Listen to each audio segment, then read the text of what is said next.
In the ancient land of Israel, there lived a man named Elijah. He lived in a time when it never rained and everything was dry. Rivers dried up, crops withered, and the earth cracked under the scorching sun.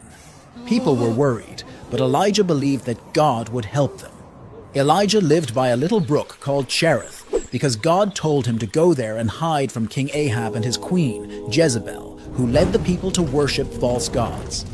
Every day, black ravens brought Elijah bread and meat so he could survive far from the city. This was a special way God took care of Elijah. But soon the brook dried up too, so God sent Elijah to a town called Zarephath. There he met a widow who was running out of food. Elijah told her something amazing. If she shared her food with him, God would make sure her food didn't run out until it rained again.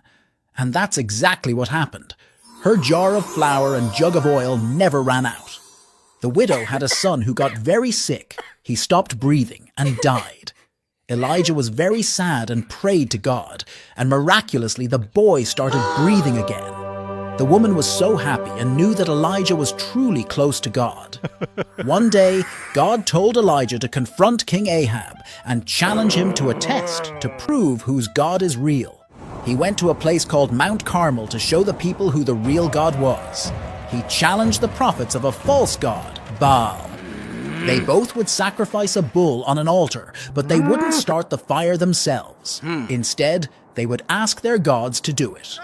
The prophets of Baal tried all day, but nothing happened. Then it was Elijah's turn. He repaired the altar of God that had been broken, placed his sacrifice upon it, and even poured water over it. He prayed, and suddenly fire came down from the sky and burned up his sacrifice.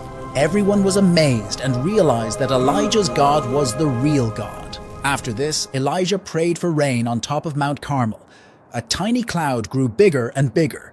Then it started to rain. Wow. Everyone was so relieved and happy. After Elijah made it rain, Queen Jezebel got really angry. Elijah was scared, so he ran away into the wilderness.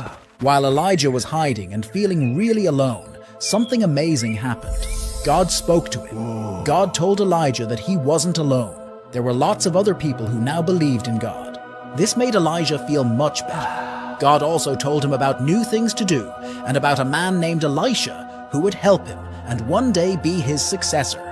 One day when he was with Elisha, a fiery chariot with fiery horses came and took Elijah right up to heaven. Elijah's journey was filled with miracles and the power of God. It teaches us about having faith and trusting in God, even when things seem really tough.